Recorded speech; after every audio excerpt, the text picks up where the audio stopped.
দলগাঁও খাৰুপেটীয়াত লাম্পিৰ প্ৰাদুৰ্ভাৱ বিভিন্ন অঞ্চলত ৭,০০০ৰো অধিক গৰু আক্ৰান্ত গোপালকৰ মাজত হাহাকাৰ ৰাজ্যৰ বিভিন্ন প্ৰান্তৰ লগতে দৰঙৰ খাৰুপেটীয়া দলগাঁৱৰ বিভিন্ন প্ৰান্তত গৰুৰ গাত দেখা দিছে লাম্পি বেমাৰে দলগাঁও খাৰুপেটীয়াৰ বৃহত্তৰ অঞ্চলত ৭,০০০ৰো অধিক গৰু আক্ৰান্ত হোৱাৰ তথ্য পোহৰলৈ আহিছে বিগত কিছুদিন ধৰি দৰঙৰ আৰিমাৰী শ্যামপুৰ মাগুৰমাৰী বদলি বৰালি বাইগৰমাৰী ৰৌমাৰী আদিকে ধৰি বিভিন্ন অঞ্চলত এই লাম্পিৰ প্ৰাদুৰ্ভাৱে চিন্তিত কৰি তুলিছে গোপালকসকলক আনকি এই বেমাৰত কেইবাটাও গৰু মৃত হৈছে যদিও বিভাগীয়ভাৱে কোনো ধৰণৰ প্ৰতিষেধক প্ৰদান কৰা হোৱা নাই বুলি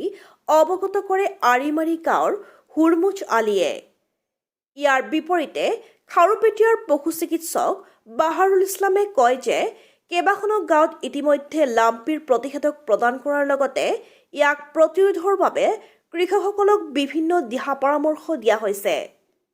বৰ্তমানো লাম্পিৰ পৰ্যাপ্ত প্ৰতিষেধক খাৰুপেটীয়া খণ্ড পশু চিকিৎসালয়ত মজুত আছে বুলি সংবাদ মাধ্যমক অৱগত কৰে চিকিৎসকগৰাকীয়ে ব্যুৰো ৰিপৰ্ট প্ৰাইম নিউজ এই বৃহত্তৰ দলগাঁও খাৰুপেটীয়া আপ টু আপোনাৰ বৰবাগান কালাইগাঁও এইটো এটা ডাঙৰ বেল্ট এই বেল্টটোত দলগাঁও খাৰুপেটীয়াতে মই যিমানখিনি প্ৰায় 7,000 প্লাছ লাম্পিত মানে ভালদৰে ক্ষতিগ্ৰস্ত হৈছে আৰু যদি ইয়াৰ পৰা আমি বৰবাগানৰ তাতো মোটামুটি এভাৰেজ আৰু 2,000 মান প্লাছ হ'ব গতিকে লক্ষণটো এইটো এক প্ৰকাৰৰ সাধাৰণ ভাষাত ক'ব গ'লে আমাৰ মানে একেবাৰে সাধাৰণ ভাষাত আমি গাঁৱৰ মানুহক কওঁ যে এইটো এক প্ৰকাৰৰ বসন্ত বেমাৰ এইটো কেপ্ৰিপক্স ভাইৰাছৰ পৰা হোৱা বেমাৰ গতিকে এইটো বসন্ত বেমাৰ গাত ব্লিষ্টাৰ্ছ কিছুমান ফৰ্ম হয়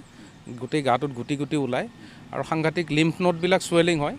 পেইনফুল চুৱেলিং হয় কেতিয়াবা অলপ বহুত বিষ থাকে কেতিয়াবা গৰু চৰুবিলাক শুবও নোৱাৰে আৰু ইয়াৰ বেমাৰটো মানে হেৰিৰ ওপৰত কেতিয়াবা চিভিয়াৰ হয় চিভিয়াৰ হ'লে কি হয় মৰ্টেলিটিটো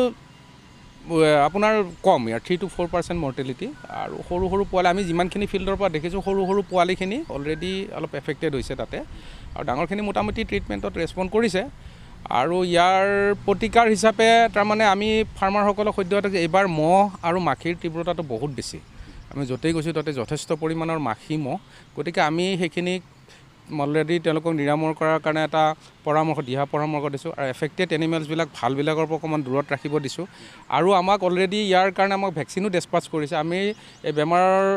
আৰম্ভণি যেতিয়া আমি ফাৰ্ষ্ট কেছ যেতিয়া আমি ৰিপৰ্ট পাওঁ তাৰ লগে লগে আমি ভেকচিনেশ্যন ষ্টাৰ্ট কৰিছোঁ 6-7খন গাঁৱত আমি ধুনীয়াকৈ ভেকচিনেশ্যন কৰিছোঁ সেইখিনি এফেক্টেড হোৱা নাই কিন্তু মাজতে পষ্ট ভেকচিনেশ্যন আউটব্ৰেক এটা হ'ল মানে ভেকচিন কৰাৰ পিছত কিছুমানত লগাৰ কাৰণে আমি সদ্যহতে আমি মানে বেমাৰৰ তীব্ৰতাটো দেখা পাই আমি ভেকচিনটো বন্ধ ৰাখিছোঁ সদ্যহতে আৰু এতিয়া আমি যোৱা 3-4 দিনৰ পৰা অলপ ভাল খবৰ অলপ তাৰ ফ্ৰিকুৱেঞ্চিটো কমি আহিছে